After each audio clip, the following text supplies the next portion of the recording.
Hoy vamos a hablar de una de las posibles causas que se escondan detrás de la cojera de un niño, la enfermedad de Legg-Calvé-Perthes. Sí, ya sé que el nombre es un poco complicado, pero vais a ver que describe un problema muy concreto en una articulación clave, la cadera. Pensemos en una situación muy común, ¿vale? Un niño o una niña superactivos empiezan a cojear de repente. Lo primero que se nos viene a la mente es, bueno, se habrá caído, un golpe jugando, lo típico. Pero, ¿qué pasa si esa cojera no se va? O peor, va y viene, y no parece que sea por una lesión normal y corriente. ¿Y si es la primera pista de algo más complejo, algo que está pasando por dentro, en la cadera? Vale, pues vamos a meternos de lleno en esto. La primera señal, el punto de partida de todo, es esa cojera un poco misteriosa. A ver, lo que más despista de esta enfermedad son los síntomas.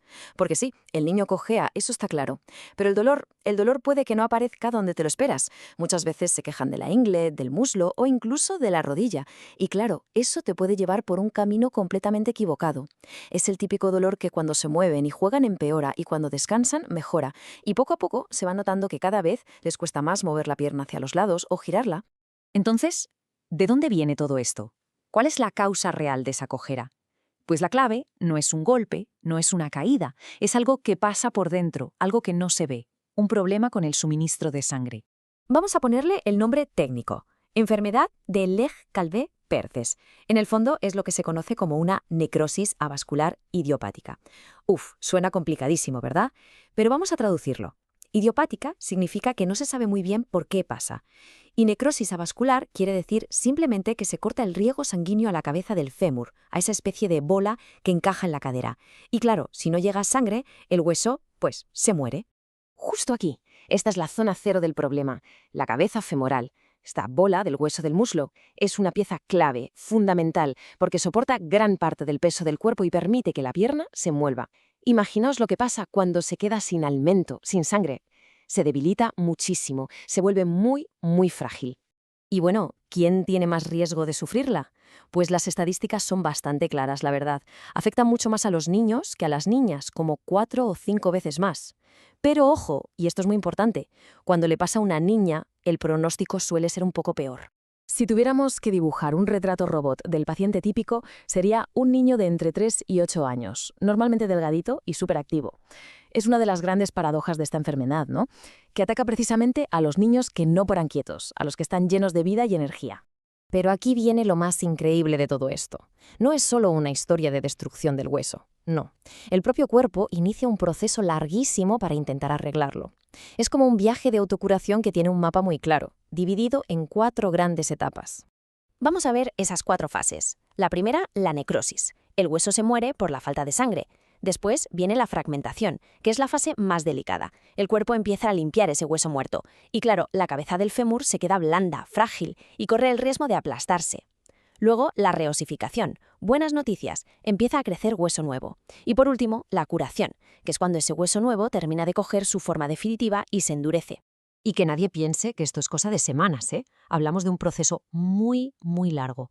Desde que empieza todo hasta que el hueso está completamente curado, pueden pasar 3, 4 años o incluso más. Es una verdadera maratón para el cuerpo de un niño. Muy bien, ya sabemos qué es y cómo evoluciona. Pero, ¿cómo la detectan los médicos?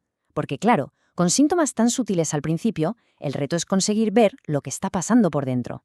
Y aquí nos encontramos con uno de los grandes problemas. Al principio de todo, se le hace una radiografía al niño y puede salir perfectamente normal. El proceso ya ha empezado, pero en la radiografía todavía no se ve nada.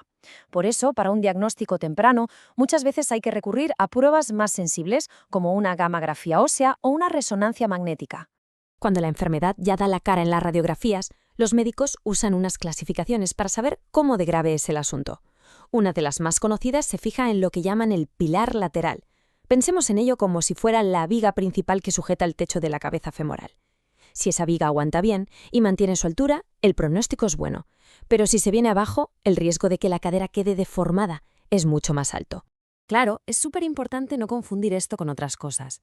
La causa más común de dolor de cadera en niños es algo llamado sinovitis transitoria, que es una inflamación que se cura sola en unos días. La gran diferencia, la pista clave, es el tiempo. La sinovitis es algo pasajero, un susto. El Perthes es una historia de años. Y con todo esto sobre la mesa, llegamos a la pregunta del millón. ¿Cuál es el pronóstico? Y aquí hay un factor que es, sencillamente, el más importante de todos: la edad que tiene el niño cuando se le diagnostica. El gran objetivo de cualquier tratamiento se puede resumir en una sola palabra: contención. ¿Qué significa esto?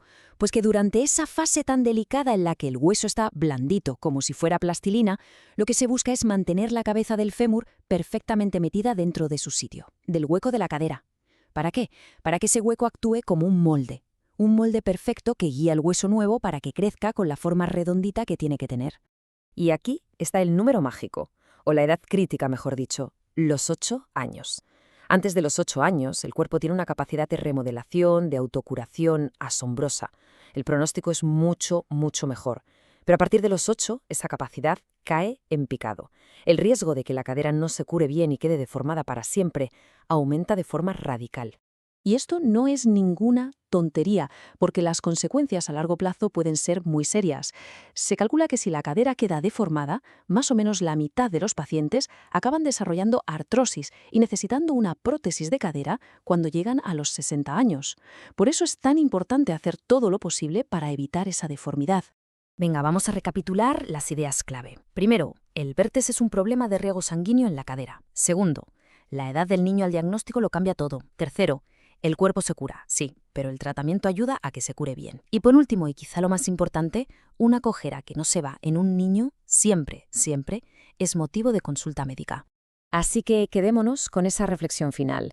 Una cojera que persiste en un niño no es solo un síntoma, es una señal de alarma. Es un mensaje que manda el cuerpo, y prestarle atención a tiempo puede marcar la diferencia. Literalmente, puede cambiar la forma en que esa persona caminará para el resto de su vida.